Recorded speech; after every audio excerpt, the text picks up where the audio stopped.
keluarga yang tangguh di tengah pandemi.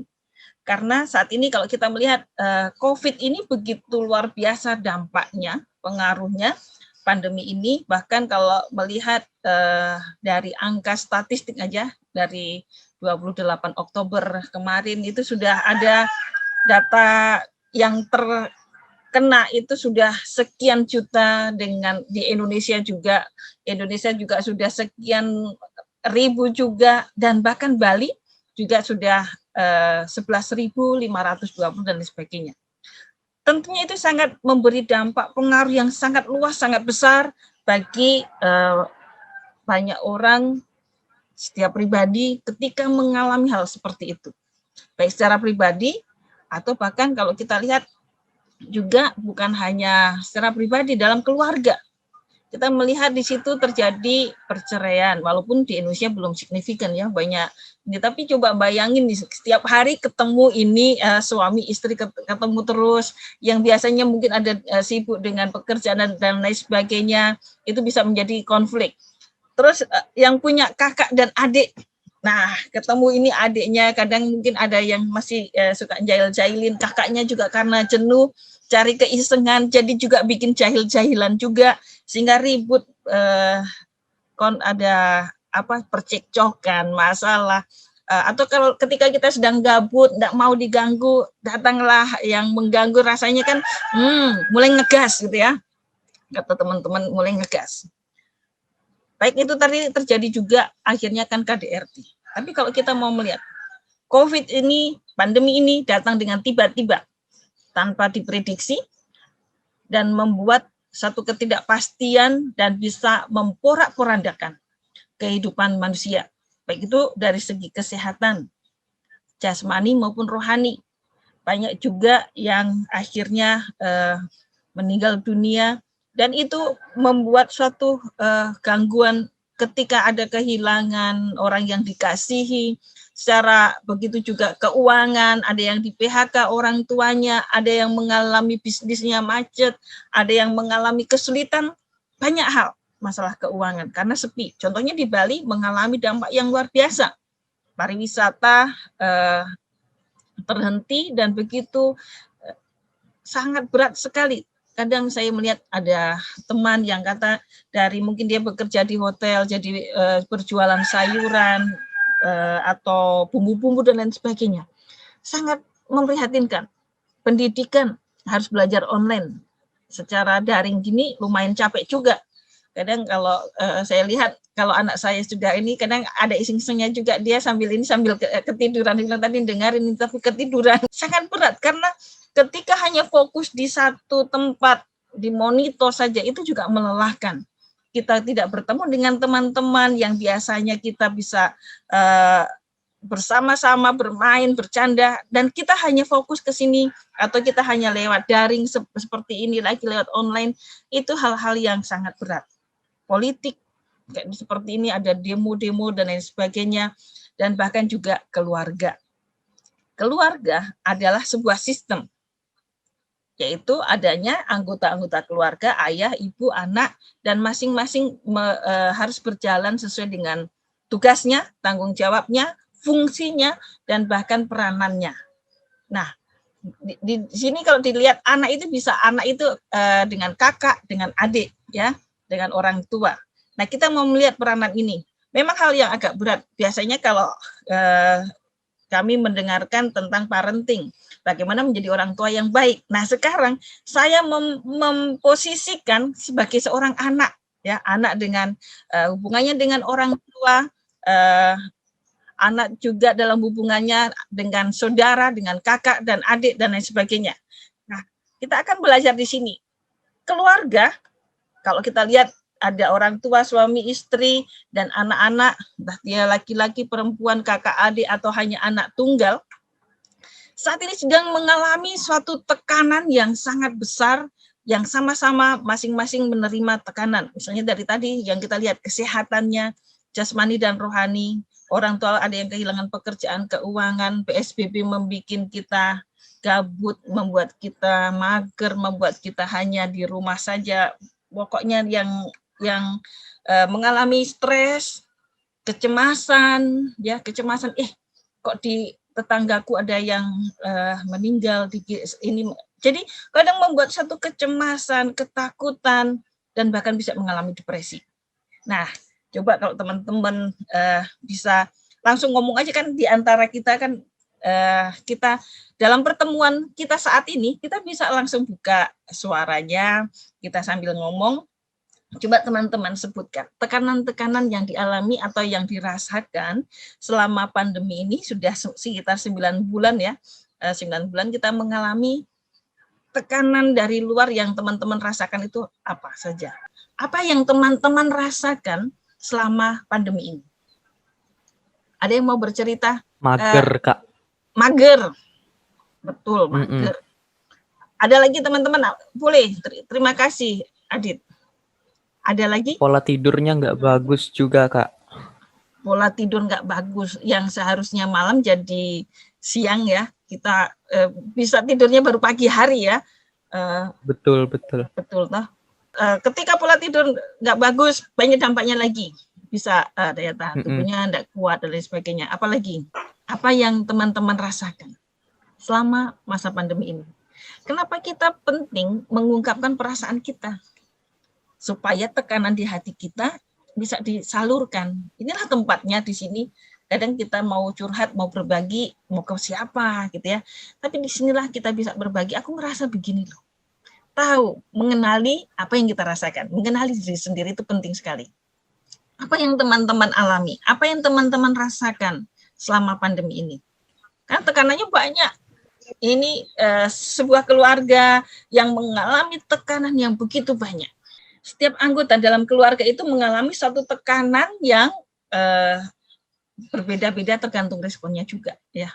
Dan kita perlu memberikan feedback atau dan itu akan menentukan kita itu menjadi seperti apa. Contohnya ya, kalau kita lihat orang tua yang mengalami PHK, usahanya macet, keuangan keluarga susah, itu sensitif dan mudah marah-marah kadang sama anak-anak. Padahal kondisi anak-anak ini juga mengalami stres yang sama. Stres yang sama dalam pengertian mereka tidak ketemu teman-temannya, dia bosan di rumah, biasanya jalan-jalan, biasanya ketemu banyak orang bercerita, bermain dan lain sebagainya, bosan, mengalami kejenuhan, terus dia juga mengalami kecemasan, tadi ada dikatakan mager dan berbagai emosi negatif lainnya. Tapi seringkali kan karena masing-masing fokus dengan masalahnya sendiri-sendiri di dalam rumah itu, tidak ada saling memperhatikan, saling mendengarkan masing-masing. Ketika ini mungkin orang tua melihat pekerjaan banyak, uang nggak ada, mau cari ini, lihat anaknya tidur-tiduran aja karena apa, sudah gabut ya, apa dia bilang, sudah nempel di udah posisi wena. Kalau anak saya bilang ini sudah posisi wena, jangan disuruh-suruh nyapu rumah, jangan disuruh-suruh cuci piring, ini sudah posisi wena. Nah, sering menjadi konflik. Nah, hati-hati dengan seringkali ada suatu sisi gelap di dalam diri kita ketika kita menghadapi suatu ketertekanan yang tidak nampak.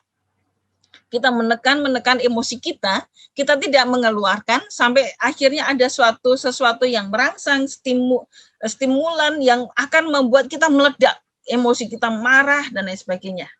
Nah, jangan biarkan sisi gelap itu mengakibatkan ledakan yang tidak pernah disangka-sangka, baik oleh diri sendiri maupun dengan orang di sekitarnya. Mungkin yang biasanya anaknya alim, pendiam, tenang, baik hati, ketika dia marah, menakutkan, wow, gitu ya. Ada enggak? Saya yakin tidak ada di sini. Itu hanya ada di tempat lain. Seringkali terjadi konflik antara orang tua dengan anak atau anak dengan kakak adik dan lain sebagainya. Ketika kita hanya bertemu seperti ini dan ada hal yang menekan dan tidak menyalurkannya, tidak mengeluarkannya. Nah, teman-teman, kita karena membahas tentang keluarga, firman Tuhan dari Mazmur 127 ayat yang pertama, saya minta Metri menolong membacakan ayat ini, sudah ada di layar. Oke, Kak. Ya. Mazmur 127 ayat yang pertama. Jikalau bukan Tuhan, nyanyian ziarah Salomo. Jikalau bukan Tuhan yang membangun rumah, sia-sialah usaha orang yang membangunnya. Kalau bukan Tuhan yang mengawal kota, sia-sialah pengawal berjaga-jaga. Ya, terima kasih, Metri. membangun rumah. Rumah bukan gedung, tetapi rumah di sini adalah home. Suasana di dalam keluarga itu yang penting. Nah, hal di sini dikatakan sia-sia orang hanya mengerjakannya membangun rumah dengan kalau kita tidak dituntun, tidak ditolong oleh Roh Kudus sendiri. Jadi suasana di dalam rumah kita di sini adalah satu dengan yang lainnya itu menciptakan kayak ada suasana surga di rumah kita. Kita bisa merasakan apakah kita menjadi damai, sukacita, senang tinggal di rumah bersama dengan orang-orang yang kita lihat hanya ini saja, yaitu oh ini bapak ibuku, ini adikku, ini kakakku yang seperti ini terus. Nah, keluarga adalah suatu unit sosial di mana setiap orang di dalamnya akan saling berinteraksi untuk memenuhi kebutuhannya, baik fisik, psikologis, sosial, dan juga spiritualnya.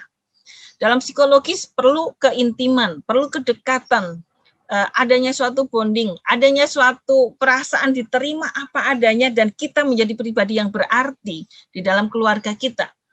Nah, kalau tadi kita membahas tentang ada suatu tekanan, perlu adanya suatu kita memberikan feedback yang baik, karena feedback itu ada positif dan negatifnya.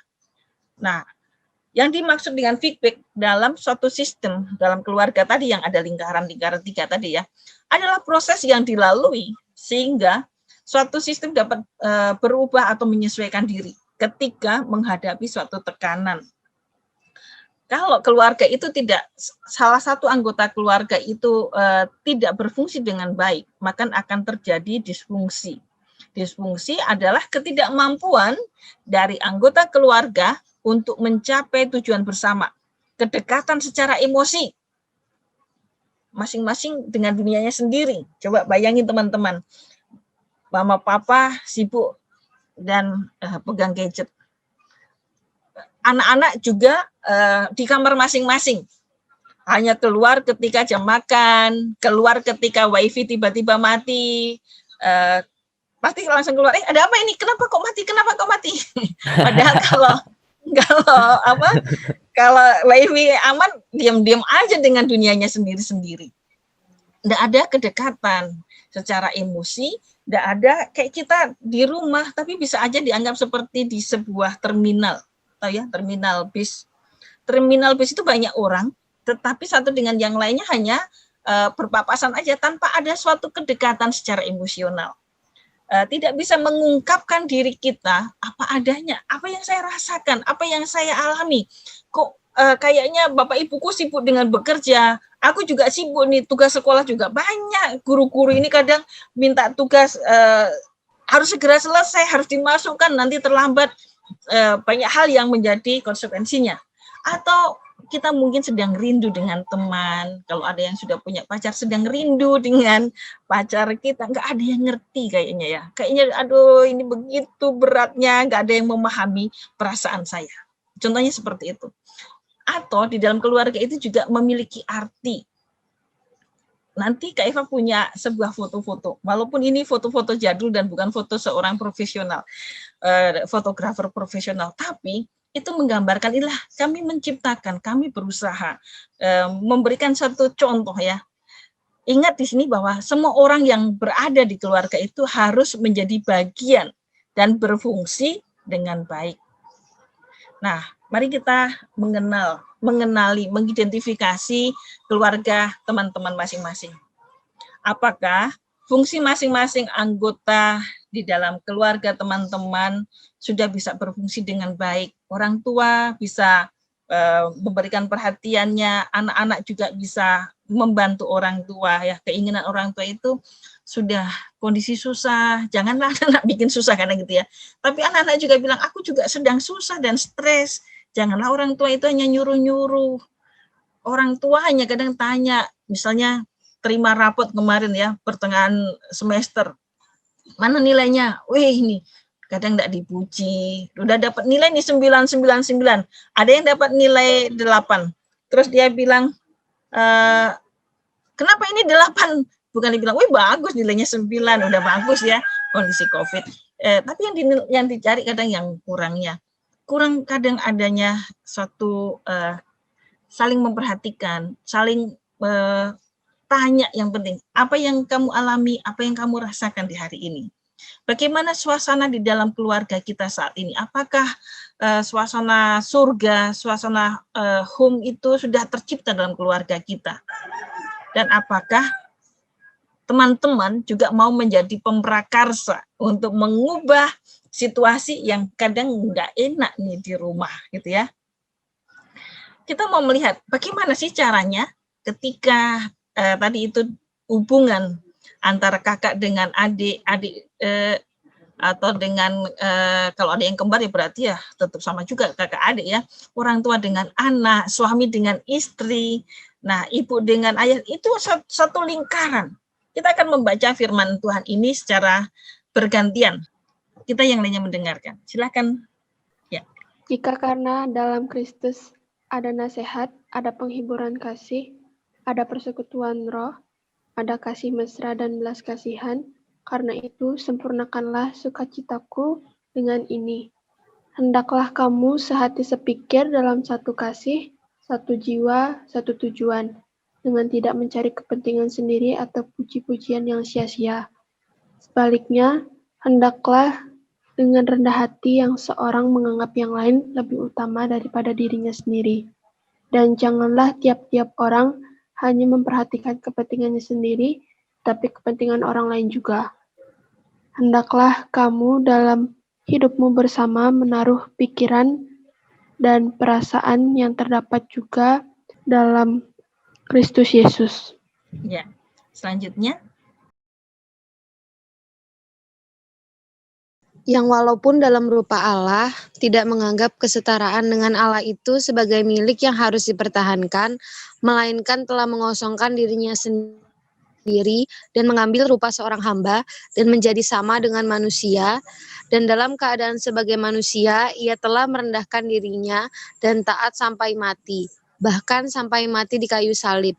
Itulah sebabnya Allah sangat meninggikan dia dan mengaruniakan kepadanya nama di atas segala nama, supaya dalam nama Yesus bertekuk lutut segala yang ada di langit dan yang ada di atas bumi dan yang ada di bawah bumi, dan segala lidah mengaku Yesus Kristus adalah Tuhan bagi kemuliaan Allah Bapa.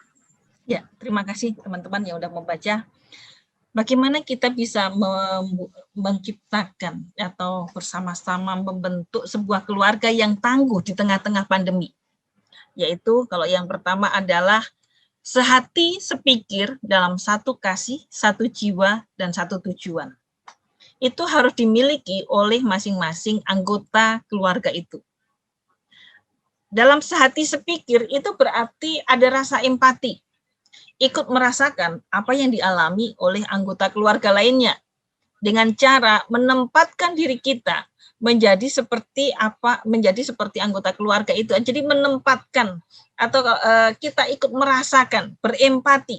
Contohnya ya, kalau misalnya teman-teman ada yang punya adik atau punya kakak yang sedang sakit, ikut merasakan, oh ini loh kakakku sedang sakit.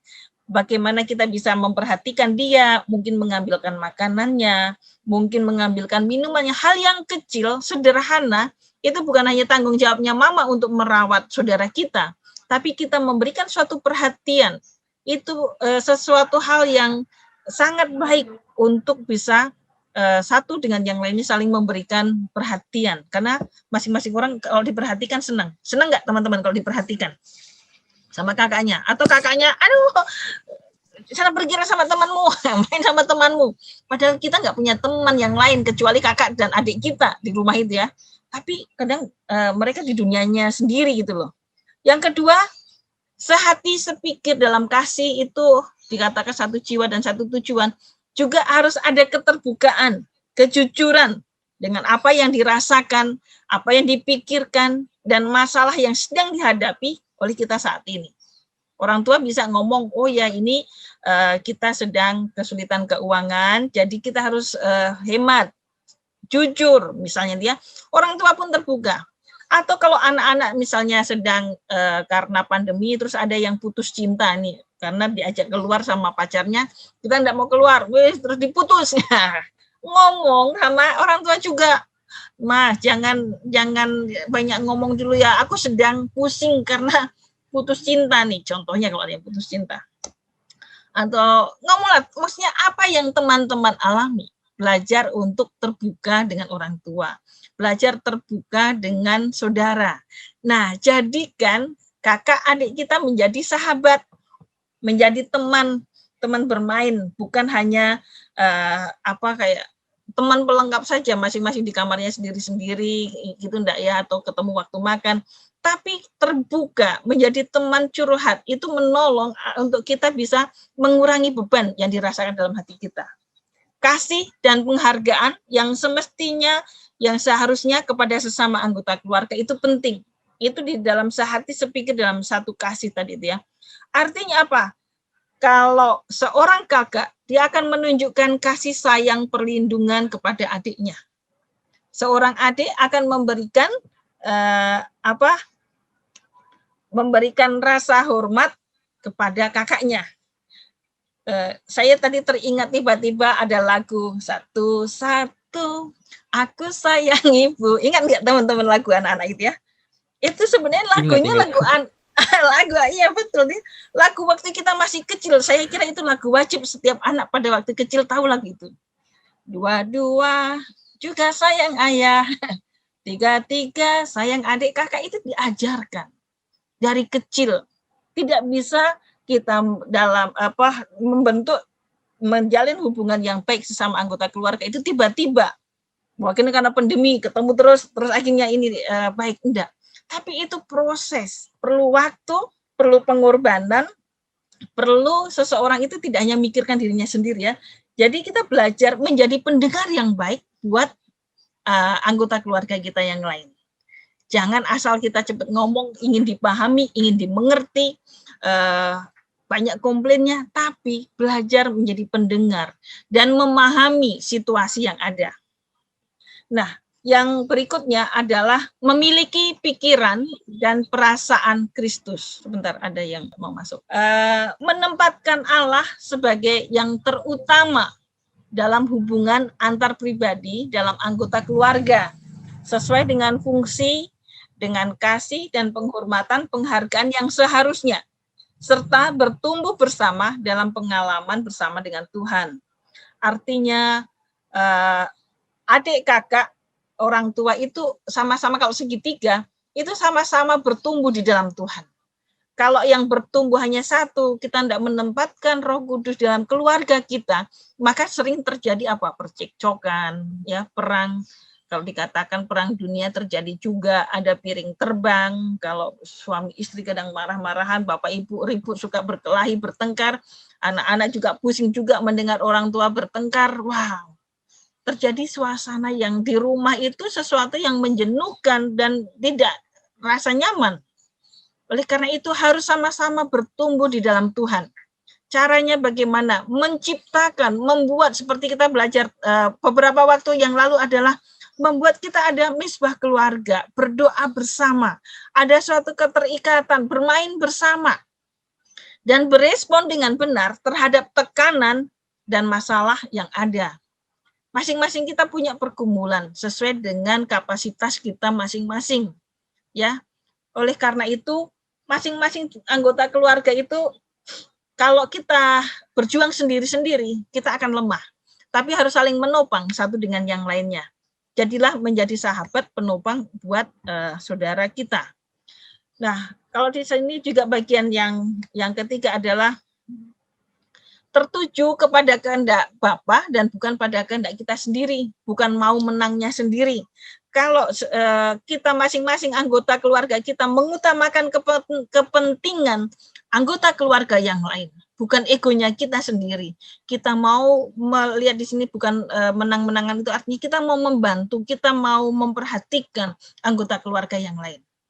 Pikirkan hal yang terbaik yang ingin teman-teman mau lakukan, karena harta kita yang paling berharga di dunia ini adalah keluarga kita. Orang tua, kakak adik kita, itulah harta yang berharga, sesuatu yang luar biasa yang kita tidak pernah bisa memilih karena Tuhan yang memilihkan. Tuhan memberikan orang tua yang seperti ini, Tuhan memberikan kakak adik yang seperti ini, mau dia jahil, mau dia baik, mau dia jutek, itulah keluarga kita. Perlu disyukuri apa adanya, diterima apa adanya. Memikirkan kepentingan orang lain dan bukan fokus pada kepentingan diri sendiri. Memberikan perhatian sebagai suatu ekspresi kasih sayang kita sesuai dengan bahasa kasih masing-masing. Bahasa kasih itu bisa memberikan apresiasi yang baik ya kepada sesama anggota keluarga kita, berikan apresiasi, berikan juga kalau di situ kita bisa ada sentuhan, ada pelayanan mungkin kita bisa pagi-pagi coba perhatikan orang tua kita yang sedang pusing ini, terus kita buatkan kopi atau teh dan bilang, Pak, ayo minum dulu pagi-pagi, minum teh. Ada senang orang tua dilayani seperti itu toh. Nah, teman-teman, selanjutnya rasa hormat dan kasih sayang antar sesama anggota keluarga itu perlu ditanamkan sedini mungkin. Tapi kalau itu mungkin selama ini kita belum memulainya, belum memilikinya, belum terlambat. Saya punya sebuah, ini sebenarnya foto-foto saja, mau buat video juga belum bisa saya ya, tapi coba dilihat ya. Ini surat cintanya anak saya ketika dia mengungkapkan ya sayang pada kami. Ini tidak ada lagu pengiring ya, tapi ada foto-foto saja. Ini keluarga kami. Ini ketika Kak Ivan sakit di rumah sakit, orang tua harus memberikan teladan. Ini Nathan, anak kedua kami, dan sedang belajar sambil ngomong kakaknya.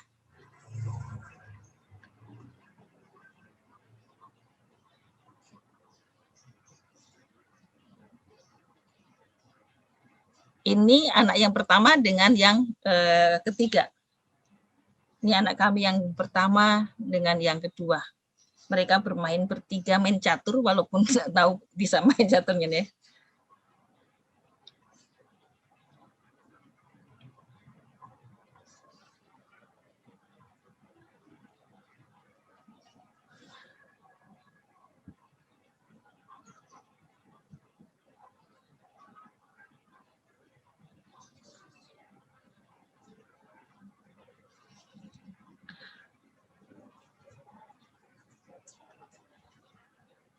Ketika membuat video ini, saya hanya mau lihat apa yang teman-teman bisa lihat dari video tadi.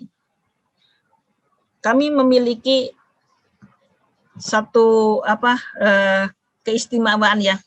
Ada anak yang sehat dalam pengertian tidak mengalami satu kelemahan fisik, tapi juga ada anak berkebutuhan khusus. Punya anak cowok dan anak cewek. Jadi lengkap. Nah, kalau teman-teman mau lihat di situ, belajar menerima saudara kita itu apa adanya. Mau dia berkebutuhan khusus, mau tidak. Tapi mau menerima saudara kita itu apa adanya. Bukan hanya di rumah. Tapi ketika di luar pun kita bangga. Ini loh kakakku, ini loh saudaraku. Tidak dengan rasa malu-malu. Menerima saudara kita apa adanya. Saling menghargai. Saling menghargai bukan hanya karena kalau yang kakak mau menang-menangan sendiri, yang adik mau mumpung aku jadi adik. Jadi kan kesempatan biasanya dibelain sama mama, enggak juga. Saling mengasihi, memberikan suatu ungkapan kasih, ikut merasakan apa yang dialami oleh anggota keluarga yang lainnya. Orang tua memberikan peranan sangat penting untuk memiliki hubungan yang sehat di dalam keluarga, yaitu dengan tidak pilih kasih, untuk kita mengungkapkan kasih kita seimbang satu dengan yang lainnya. Saya pernah mengalami hal yang salah dalam pengertian saya fokus ke anak yang pertama karena kan dia perlu waktu yang lebih banyak. Tetapi hal itu membuat adik-adiknya bilang kok mamahnya sama kakak terus gitu ya. Jadi kurang waktu dengan mereka, tidak ada kedekatan. Dan ketika melihat hal itu, jangan sampai membuat kecemburuan, memicu hal di mana ada cemburu, iri hati. Terus akhirnya menganggap, wih dia saja, kakak saja, yang selalu ditolong, yang selalu disayangin. Nah, orang tua perlu bertobat untuk hal seperti itu. Menyelesaikan kalau sedang ada konflik dengan tuntas, sampai saling memaafkan, dan diakhiri dengan berdoa bersama. Itu kebiasaan dalam keluarga kami. Bukan baik-baik saja, kadang ya kalau sedang ribut ya bisa ribut, mungkin kakaknya, wah ini loh adik ganggu, atau kakak ini, atau kakaknya main game sambil dengan senang dengan teriak-teriak, yang satunya lagi sedang dengerin musik atau lihat TikTok, aduh akhirnya jadi diam dong, tenang-tenang, ribut ya jadi masalah. Nah ini salah satu hal yang ada ya, tapi teman-teman mari tambahkan hal-hal apa yang ingin saudara, kecuali lihat dari gambar tadi, suasana dalam keluarga yang seperti apa yang teman-teman inginkan untuk tercipta? Gimana teman-teman? Yang misalnya nih, kalau Angie dalam keluarga Angie pingin nih loh, hubungan dengan kakak adik atau mama papa ini yang seperti apa? Masih ada waktu ya? Atau sudah bablas tidur nih? Sorry nih. Ya, Angie, boleh bercerita. Kalau Angie menginginkan, oh aku pingin loh keluargaku itu yang seperti ini, atau hubungan dengan adikku, atau dengan kakakku kalau punya kakak, atau dengan orang tua yang seperti apa yang ingin Angie punya? Kalau dari Angie, untuk saat ini Angie udah cukup tenang, cukup bersyukur karena ada di keluarga ini, karena bisa saling mengerti sih Kak. Jadi kedepannya tuh lebih pingin lagi untuk lebih saling mengerti, kayak hubungan dengan kakak juga, kalau ada masalah salah satu bisa saling cerita untuk nyelesain bareng-bareng, bisa saling mengerti gitu sih Kak. Ya. Untuk lebih saling mengerti. Terima kasih ya. Jadi kita bisa melihat, makasih Angie, ada sisi positif dari pandemi ini, kita dikumpulkan, kalau biasanya kan sudah dengan dunianya masing-masing ya, dengan kesibukan masing-masing. Pas masa remaja itu biasanya sudah dengan sibuk dengan teman-temannya. Tapi ketika pandemi ini kita berkumpul, ini loh, harta yang berharga yang Tuhan berikan, yang selama ini kadang kurang aku perhatikan, yang kurang aku kasihi, yang aku lebih banyak menghabiskan waktu dengan teman-teman. Tapi ini loh, aku bertemu setiap waktu. Oke, terima kasih Angie. Kalau dari Abed, selamat datang Abed. Ada cerita keluarga seperti apa, hubungan seperti apa di dalam keluarga Abed yang ingin untuk Abed punyai atau yang sudah ada? Oke, sebelumnya Nick sekarang ini posisinya lagi LDR gitu loh sama orang tuanya. Soalnya SMA di Bali kan kakaknya sebelumnya udah lama banget di Bali, tinggal di Bali. Terus pas nih ke Bali tuh kita pertama tuh dan kakak masih tinggal sama sepupu gitu kan. Terus kayak lama-lama kayak nggak enak gitu, jadi memutuskan untuk ngekos sekalian deket sama sekolah, terus tempat kerjanya kakak juga kan. Pertama tuh nggak deket gitu loh sama kakaknya kan, soalnya udah lama banget pisah gitu kan. Habis itu kayak masih canggung, kayak bukan siapa sih, kayak bukan kakak gitu loh rasanya. Iya, soalnya kakaknya udah 7-6 tahun di Bali, sedangkan Nick di Sulawesi kan sama orang tua. Itu, tapi lama-kelamaan mamanya bilang kayak gini, belajar untuk kayak terbuka gitu, nggak boleh bohong-bohong sama kakak, soalnya di Bali cuman sama kakak doang gitu loh yang mau diandelin kayak gitu. Jadi kayak belajar saling menguatkan, nggak boleh cemburu-cemburu kayak gitu. Soalnya Nick orangnya kayak cemburuan, kayak gampang tersinggung. Jadi semenjak lama-kelamaan tuh Nick kayak, Nick udah gede nih, Nick harus belajar gimana dewasa, nggak pikiran anak-anak gitu loh. Jadi gimana? Jadi gitu. Jadi seneng juga dong sekarang punya kakak, kayak jadi teman gitu sekarang. Bisa menjadi teman ya. Jadi sudah mengurangi baperan ya sama kakaknya ya, Nick? Iya, benar. Oke ya, terima kasih Nick untuk sharingnya. Jadi hubungan adik dengan keluarga, ya bisa dibilang puji Tuhan sudah memiliki suasana seperti di rumah. Ya memang harusnya seperti itu.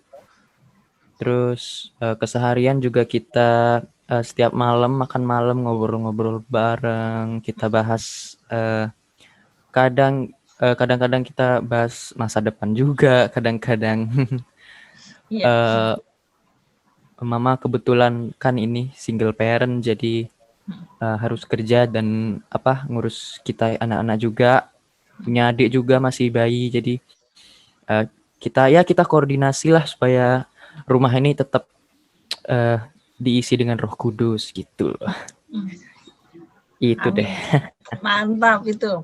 Apalagi kalau Adit anak cowok di rumah yang misalnya Cowok sendiri itu, saya. apalagi anak sendiri ya. Laki-laki punya peranan untuk mewakili menjadi berperanan walaupun Adit masih anak tapi berperanan juga untuk menjadi memimpin lah ya di situ ya di dalam keluarga. Nah, betul. Makanya cepat dewasa nanti Adit. Dalam pengertian masalah ya betul. Masalah yang ada dalam keluarga sering membuat kita menjadi lebih dewasa. Dan itu sangat diperlukan untuk kehidupan kita di masa yang akan datang. Jadi luar biasa ya. Dengan kondisi yang kadang mungkin menyakitkan, tapi membuat kita menjadi lebih tangguh. Betul. Ada yang mau, makasih loh Adit untuk sharingnya. Sama-sama. Kalau dari Vincent sih ya sama kayak yang Kak Elsa bilang, banyak pelayanan, terus kadang yang lebih diperhatiin sama orang tua tuh jemaat, bukan anak-anaknya. Cuma apa? Enggak. Bukan dong. Iya, tapi berusaha untuk saling mengerti setiap masalah yang dialami sama anggota keluarga, saudara-saudara, supaya keluarganya masih bertumbuh di dalam Tuhan. Ya, gitu. Saya mau nyampaikan sebagai kata penutup ya, yang di sini adalah bahwa ketika kita mengalami tekanan masalah, mulai terbuka dengan keluarga, memahami. Kalau ada masalah jangan dibiarkan diam sampai di situ saja. Kita tidak mau terluka, tapi akhirnya kayak saling diam-diaman gitu, seperti itu. Ada sebuah pujian nanti Adit akan putarkan buat kita. Dari syair ini dikatakan harta yang paling berharga di dalam keluarga, dalam kehidupan kita adalah keluarga. Mutiara yang tiada tara, itu adalah pemberian Allah. Kita harus menghargai, kita harus menilai bahwa ini adalah sesuatu yang kita tidak pernah bisa memilihnya. Tapi itu diberikan, dikaruniakan buat kita, untuk kita mengasihi, untuk kita merawat, untuk kita menghargainya sebagai anugerah dari Tuhan. Sambil kita ambil waktu untuk berdoa, melihat keluarga kita, mendoakan keluarga kita, papa, mama, adik-adik atau kakak-kakaknya, atau siapapun orang yang Tuhan taruh dalam keluarga kita.